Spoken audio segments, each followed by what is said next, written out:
Welcome to the Chronicles of Rome. Episode 2, From Troy to the Tiber, the Mythic Origins of Rome. The mists of legend now gather. We leave behind the soil and stone of archaeology and enter a world of prophecy, gods, and destiny. Rome's beginning, as told by the Romans themselves, was not one of chance, it was fate. Our story begins not in Italy, but across the sea, in Anatolia, in a burning city whose fall echoed across centuries, Troy. According to tradition, as the Greeks breached the walls of Troy with their cunning wooden horse, as fire engulfed temples and towers, and as Priam's house crumbled in blood and ash, one man fled, not to escape, but to build again. His name was Aeneas, a prince of Troy, son of the mortal Anchises and the goddess Venus. He carried his aged father on his back, and his young son Ascanius, also called Iulus, by the hand. Behind him followed the last remnants of Troy's people, refugees, warriors, priests, and kin. Their homeland was lost, but their story was not over. The gods had a plan for them. So begins the epic journey of Aeneas, chronicled centuries later by the poet Virgil in his Aeneid. Commissioned during the reign of Augustus, the poem was not just literature, it was political scripture. Augustus, the first emperor of Rome, claimed descent from Aeneas through Iulus and the divine Venus. Virgil's epic offered divine legitimacy to the rule of the Julio-Claudian line, linking the new Roman Empire to the grandeur of Homeric legend. But the myth of Aeneas did not begin with Virgil. Greek writers, including Homer himself in the Iliad, describe Aeneas as a pious and noble Trojan, a survivor marked for future greatness. Later authors, like Hellanicus of Lesbos and early Roman annalists, including Cato the Elder, integrated Aeneas into Proto-Roman tradition. The idea that Rome had Eastern, even Trojan, origins helped frame it as both a continuation and culmination of the classical world. Aeneas's Odyssey took him across the Aegean and Ionian seas. He first sought refuge in Thrace, only to find the tomb of a murdered Trojan. From there, to Crete, but the land was plagued. Then to Epirus, where a Trojan colony had already risen under Helenus, son of Priam.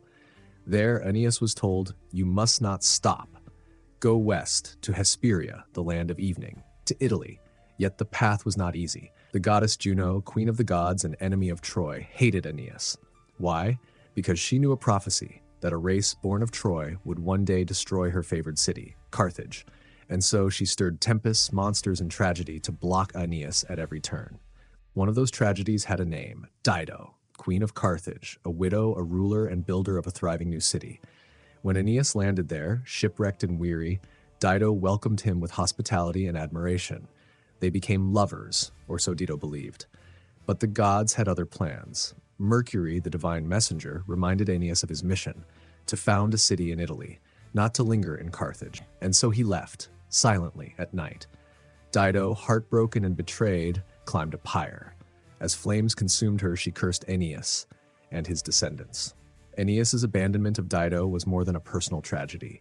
It was a mythic justification for Roman enmity toward Carthage, later used to frame the Punic Wars not as imperial aggression, but as the fulfillment of ancient destiny. Dido herself had a deeper legacy. Her name is rooted in Phoenician legend, possibly derived from Alyssa. According to some traditions, she fled her brother Pygmalion in Tyre and founded Carthage on her own. In both Punic and Roman traditions, she is a culture founder, a mirror to Romulus. But in Roman hands, she becomes a warning, a foreign queen ruled by passion who challenges fate. Aeneas sailed on. Eventually, he reached Cumae in southern Italy.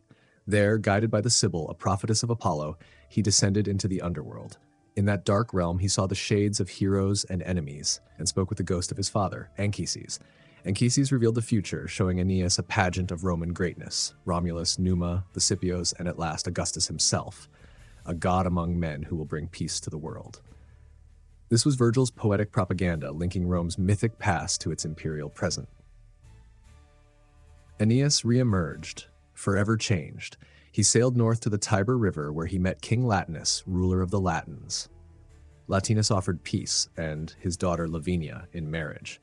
But this sparked war with Turnus, Lavinia's former suitor and a powerful Rutulian leader. The war was long and brutal. In the climactic duel, Aeneas defeated Turnus, hesitating before the final blow, then striking him down in fury.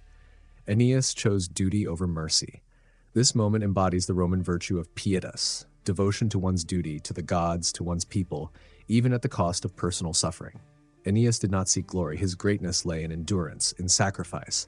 Unlike Achilles, who raged, Aeneas obeyed. Aeneas married Lavinia and founded the city of Lavinium in her honor. From this union of Trojan and Latin blood came a new people, the Latins. Their son Ascanius, or Iulus, later founded Alba Longa in the Alban Hills. This city would stand for centuries as the spiritual and political heart of Latium. It is from Iulus that the Julian family, gens Julia, claimed descent. Julius Caesar, Augustus, and all who followed draped themselves in divine heritage by tracing their bloodline not just to kings but to gods. Temples and monuments reinforce this mythology. In the Forum of Augustus, statues of Aeneas and Ascanius stood beside Mars and Venus, blending divine ancestry with imperial power. Alba Longa became the ceremonial head of the Latin League. Each year, the Latin tribes would gather at Monte Cavo to sacrifice to Jupiter Latiaris, a ritual later presided over by Roman consuls. This ancient city, now mostly lost to time, remained a powerful memory. It symbolized Rome's continuity with its Latin past. Eventually, Alba Longa produced a king named Numitor. He was overthrown by his brother Amulius, who seized the throne. To prevent heirs, Amulius forced Numitor's daughter, Rhea Silvia, to become a Vestal virgin. The Vestals were Rome's most sacred priestesses, guardians of the eternal flame of Vesta. Their vow of chastity was a matter of state. Breaking it meant death, but the gods intervened. Mars visited Rhea Silvia, and she gave birth to twin sons, Romulus and Remus. Amulius ordered the infants drowned in the Tiber, but the river spared them. The basket came to rest at the base of the Palatine Hill. A she-wolf, Lupa, found them. She suckled them in a cave called the Lupercal. Later, a shepherd named Faustulus discovered them and raised them with his wife. The boys grew strong and fearless. They led bands of shepherds and bandits across the hills. Eventually, they learned the truth.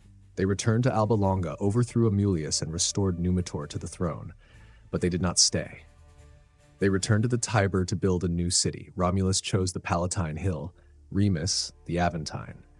To settle the dispute, they turned to augury, the reading of bird flight to divine the will of the gods. Remus saw 6 vultures, Romulus 12. Each claimed victory. Tensions rose. Remus mocked Romulus by leaping over his new walls. Romulus, enraged, struck him down. Fratricide. The first act in Rome's history was one of blood. Romulus founded the Pomerium, a sacred boundary. Within it, weapons were forbidden. It was a space of order, of law. Remus's defiance was more than an insult. It was sacrilege. Romulus ruled as king. He organized the people into curiae, created the Senate, and founded military units called centuries. He invited fugitives and foreigners to settle. Rome became a haven for the displaced. But there were few women. Romulus hosted a festival. The Sabines attended. During the games, the Romans seized their daughters. War followed. But the Sabine women intervened. Now wives and mothers, they stood between the armies. Their pleas stopped the bloodshed. The Romans and Sabines united. 2 peoples became one. These stories are more than legends. They are templates for Roman identity, inclusive yet martial, devout yet pragmatic, bound by sacred rites and destiny. They were taught in schools, depicted in temples, and reenacted in rituals. The Lupercalia, a festival of purification and fertility, honored the she-wolf and Romulus. Young men ran through the streets, striking women with strips of goat hide to promote conception. Every April 21st, the Perilia celebrated Rome's founding with fire, feasts, and cleansing rites. Next time, we enter the Age of Kings. 7 rulers, from Romulus to Tarquin the Proud, who shaped Rome's institutions, religion, and sense of power. But for now, remember this: Rome was not born rationally, it was born divinely, in the minds of its people, shaped by myth, by memory, and by belief. This has been the Chronicles of Rome. Join us next time, as kings rise and a republic waits beyond the throne.